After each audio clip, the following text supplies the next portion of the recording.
Buongiorno, io sono l'ambasciatore del Canada, Peter McGovern, and today you're going to get my official welcoming remarks, but I want to show you a little bit about innovation. We had some very interesting discussions in camera this morning from various practitioners, and our colleague from the European Union was telling us about her nightmare where she had to take over an exercise and save the day, and it all involved social media. When I was back in the ministry, I was responsible for Asia. But I also had an innovation group that worked with me, younger people, and I would come in and I'd have crazy ideas, and I said, you know, how come we can't do this? And they would say, well, because nobody can do that. And one of the things that worried me about foreign ministries was you spend 4 years of your life in Italy. You go back to Ottawa, and it's like somebody has cleaned your software. And like you never want to think about Italy again. You never learned anything about Italy. You have no views on Italy because now you're the ADM for North America. And it's all about the United States.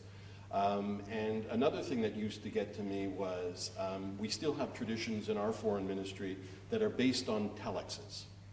You know, we even actually number some of our messages like they were telexes. So you'd have XYTD, TD means trade, and it'd be 412, so it was the 412th message, and the XY would be an indication from a post, so XY might be Rome. And I'm thinking, well, this is nuts. And then it would be 6 people, and it would be CC'd to 60 people. And I kept thinking, like, who's reading this? Who's reading this? I mean, 60 people, who's reading this? So one day, I sat down with my team, and Tyler Knowlton and Mark McLaughlin were both members of that team. And I said, listen, there's got to be something better than this. And the other thing was, we were always getting requests from the minister's office saying, what's happening in China? And so we generate, foreign ministries, like a lot of knowledge-based institutions, generate information, you generate reports. And people abroad write reports. You know, we write about the economic condition in Italy. Have they turned the corner? A lot of this material is unclassified. So what we did is I set them a challenge, create a tool for me that would allow us to aggregate all the reports, that would provide a measurement in terms of who reads the reports, that would allow you to grade the report, how useful was this, that would be zero cost, and this is what we did. And it's now the backbone of our departmental reporting. Now, the reason I have put this actual report, and again, it's searchable. I don't know, could we go back to the home page of this? And we set criteria. So one of the things that we did is we put a comments block at the bottom so that when a report comes in about the Bangladesh economy, if you've been in Bangladesh, you can now put a comment on it saying, well, you know, when I was there, it wasn't like this. And if you scroll down a little bit, you can see you can see what kind of reports are coming in. You can see how many people have read them. So we're generating metrics. And you can see the tags, so democracy, China, always very big, human rights, very big, India is very big. We also put in the ability to put in hot links, so you could have video. We put in the ability to put in pictures, photos, and the criteria that they had to meet was that it had to be simple enough that I could do it. That an ambassador could actually take this tool, and we used WordPress, which is a free software, and this is all a WordPress function.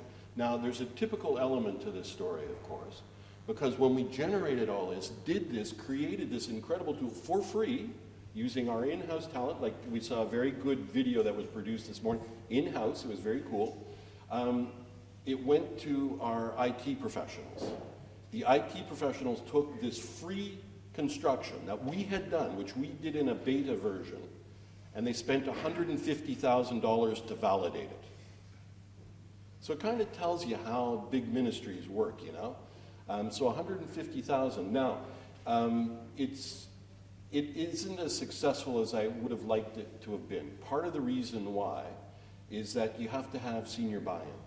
So it works very well with the missions around the world. They'll post material here, and if you're the desk officer, you'll be reading it. And I actually now, I used to think, like, who in heaven's name would read the economic weekly report on Bangladesh. And the surprising thing is a lot of people do.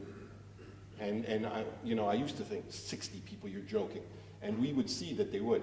Now, I put this report on pandas because, like all social media, the most successful report we ever did was this one. Why? Because it's about pandas and it has a cute picture of a bear.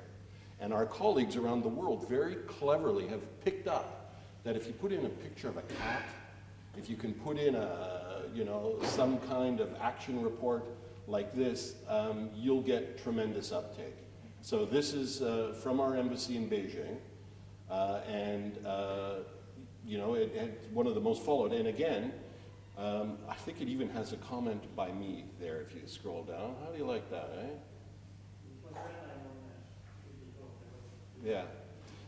But you can see, if you scroll up a little bit, you can see we ask people to rate the report, because that's what knowledge institutions do.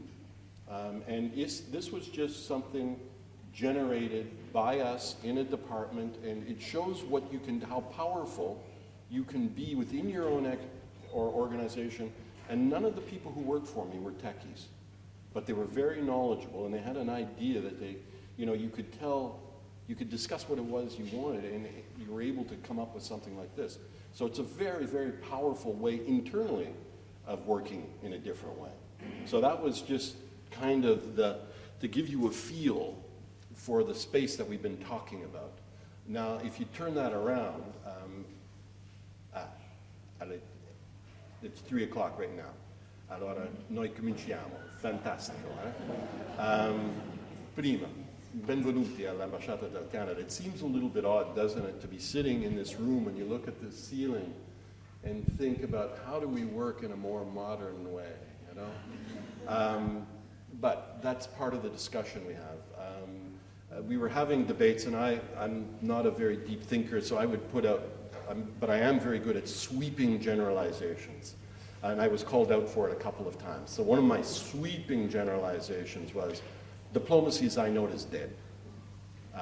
Communications as I know it is dead, you know? So that's kind of a little bit of fuel on the fire for our panelists. You'll hear a very, very distinguished group. We're very fortunate. We have representatives from Los Angeles, from Milano, from London, from Paris, and of course from Ottawa. Ottawa seems a bit of an outlier, and that kind of doesn't fit on the Revlon bottle, does it? But I'm very happy to see you all here. And one of the things that I'd like to note is that we have about half women here. And that pleases me a lot. But as my Prime Minister says, what do you expect? It's 2016. So that's great. And I hope that we'll have an opportunity for an exchange of views. This is part of what we call in our embassy our Roman conversation, Conversazione Romane. So this is part of an ongoing initiative that we have. And we want to challenge you, and we want to learn from you, because this is an area where we're all learning. You know, the whole issue of traditional communications is over, at least in my perspective. And sadly, I don't think too many times are you going to see that press release with the 30 at the bottom of the page done. You know, it's about how do you engage. We all are dealing, we're trying to, and we were very fortunate that one of our participants is an aggregator of influencers. He's the most influential of the influencers here, so we can learn from that as well. But how do you tap into those very important networks? Because ultimately, and again, I was very interested this morning to hear that, you know, what are the metrics that you use? And I think, again, as I mentioned, I'm pretty simple. I get impressed with big numbers, you know?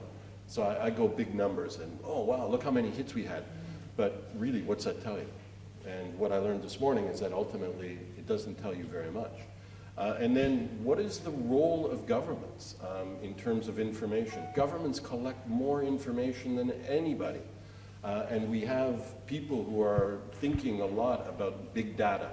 Where's big data taking us? And my view, very simply, is that government should put everything in the open. I mean, clearly there's some stuff you protect, but everything else should be available to the general public.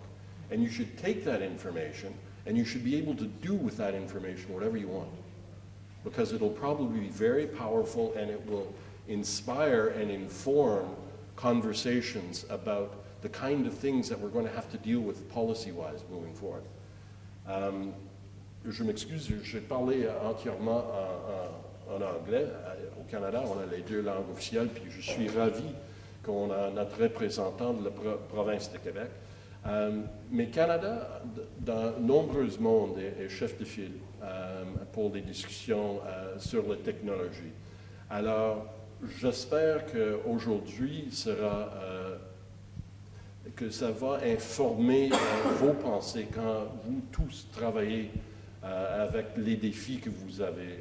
You're all facing more or less the same challenges that we are, and it's clear to me that there isn't one, it's like life, isn't it? There isn't one highway you take, there isn't one road you take. Eventually you want to get to the destination, but the pathways that we all take are going to be different. So how is it that we can inform each other to make us more responsive and for governments more responsive to our citizens, to be able to deal collaboratively, because increasingly what I see happening is that governments can't do it all on their own. I mean, could you imagine Canada, we're going to solve Africa? No, we're not. But Canada in collaboration with Italy, in collaboration with the United Kingdom, working with the Gates Foundation, working with the private sector, maybe we can have an impact. And how do you structure that kind of an initiative, that kind of a campaign, those kind of advocacy situations that will be able to have positive impact? Okay, I better check my notes just to make sure that I've not missed anything I was supposed to be talking about. We're very pleased, of course, that we're partnering with Jay Wang from the University of Southern California. He and my colleague Mark McLaughlin, who's here, have done a similar initiative to this one in Los Angeles. Mark is responsible for the network of our consulates and the embassy in Washington and in Mexico. So these are not issues that are solely confined to one part of the world, they're everywhere. And we have Martha McLean with us, who is responsible for the ROW, the rest of the world. So we're very well represented, and I have a collection of very talented officers, most of them young, who do public diplomacy in our embassy network all through Europe. So from embassies from Moscow all the way to Portugal, they were here with us today. Avec ça, non, je passe la parole, Louis, à vous.